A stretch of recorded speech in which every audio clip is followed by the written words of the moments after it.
بسم اللہ الرحمن الرحیم۔ محترم ناظرین السلام علیکم۔ آج میں اللہ سبحانہ تعالیٰ کا نام الحلیم لے کر آپ کی خدمت میں حاضر ہوئی ہوں۔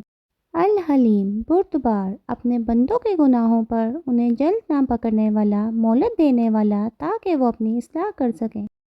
اللہ تعالیٰ اپنے بندوں کے حق میں بہت ہی مہربان ہے۔ ہمارا رب وہ ہے جو ہمیں ہمارے بے شمار گناہوں کے باوجود ہمیں جینے کی مہلت دے رہا ہے۔ ہم دن رات غلطیاں کرتے ہیں لیکن وہ ہمیں پکڑتا نہیں۔ حلیم وہ ہوتا ہے جو صبر، علم اور حکمت کے ساتھ معاملات کو سنبھالے۔ وہ جو سزا دینے میں جلدی نہ کرے، وہ کسی فیصلے میں جلد بازی سے کام نہ لے۔ اللہ تعالیٰ اپنے بندوں کے معاملے میں تحمل سے کام لیتا ہے۔ قرآن مجید میں اللہ تعالیٰ کی اس صفت کا بہت بار ذکر آیا ہے۔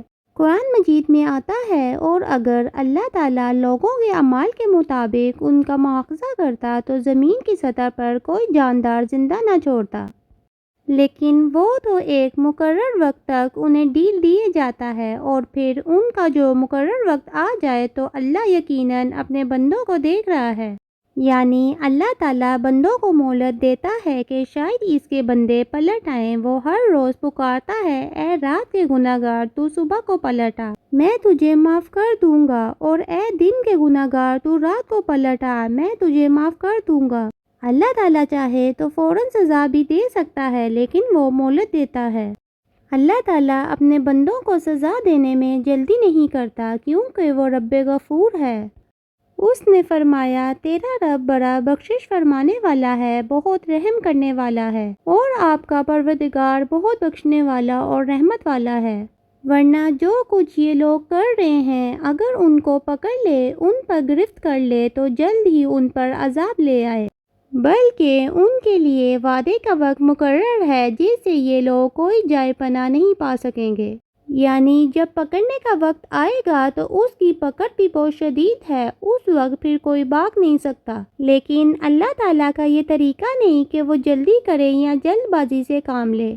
ایک اور جگہ پر اللہ تعالیٰ فرماتے ہیں، اور اگر اللہ بھی لوگوں کو بلائی پہنچانے میں ایسے ہی جلدی کرتا جیسے وہ بلائی کو جلد سے جلد چاہتے ہیں، یعنی جیسے وہ چاہتے ہیں کہ جیسا سوچا ہے فوراً مل جائے، ایسا ہی اگر اللہ تعالیٰ ان کے برے اعمال کی سزا دینے میں جلدی کرتا تو اب تک ان کی مدت پوری ہو چکی ہوتی، یعنی انہیں موت آ چکی ہوتی۔ مگر اللہ کا یہ دستور نہیں ہے، اس کا یہ طریقہ نہیں۔ اللہ تعالیٰ گناہ کے بعد توبہ کرنے کا موقع دے دیتا ہے، مہلت دے دیتا ہے۔ رسول اللہ صلی اللہ علیہ وسلم نے فرمایا، اللہ تعالیٰ ایسے دو آدمیوں پہ ہنس دے گا، اس میں سے ایک نے دوسرے کو قتل کیا تھا اور پھر بھی دونوں جنت میں داخل ہو گئے۔ وہ کس طرح؟ ایک شخص نے قتل کیا، دوسرا مقتول تھا، تو مقتول جنت میں چلا گیا، کیونکہ وہ ایک ظالم کے ہاتھوں قتل ہو رہا تھا اور یہ مظلوم تھا۔ پھر کچھ عرصے کے بعد ظالم کو اللہ تعالیٰ نے جو مہلت دی تو وہ اپنے ظلم پہ پشیمان ہوا، اس نے بھی توبہ کر لی اور ایمان لے آیا، اس طرح یہ بھی جنت میں چلا گیا۔ تو بعض اوقات ایک ہی کام کے دو رخ ہوتے ہیں، لیکن اللہ تعالیٰ کی جو خوبصورت صفت ہے کہ وہ بندوں کو ڈیل دے دیتا ہے، مہلت دے دیتا ہے۔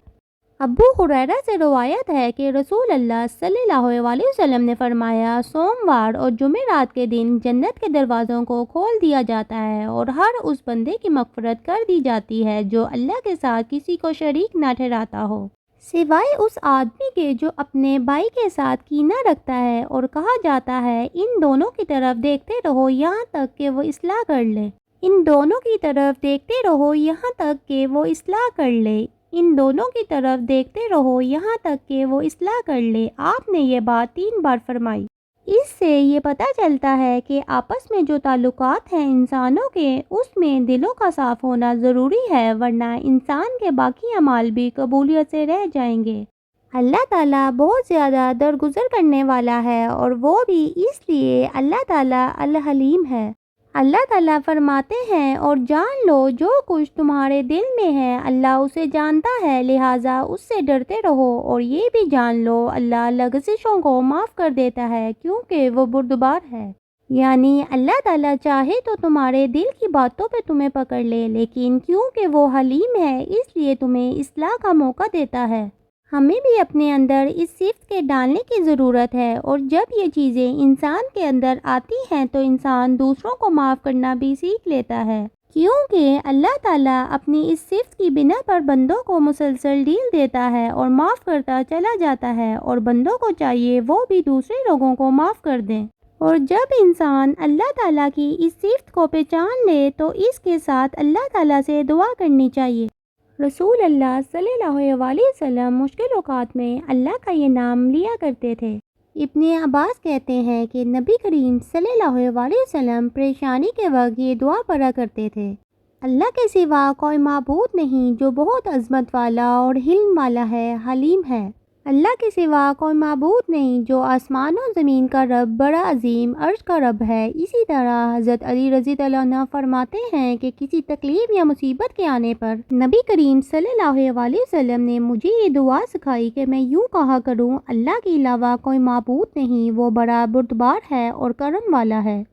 اللہ ہر عیب اور نقص سے پاک ہے۔ اللہ کی ذات بڑی بابرکت ہے اور وہ عرش عظیم کا رب ہے، اور وہ تمام تعریفیں اس اللہ کے لیے ہیں جو تمام جہانوں کا رب ہے۔ اللہ تعالیٰ سے دعا ہے کہ اللہ تعالیٰ ہمارے تمام معاملات کو آسان فرما دے، آمین۔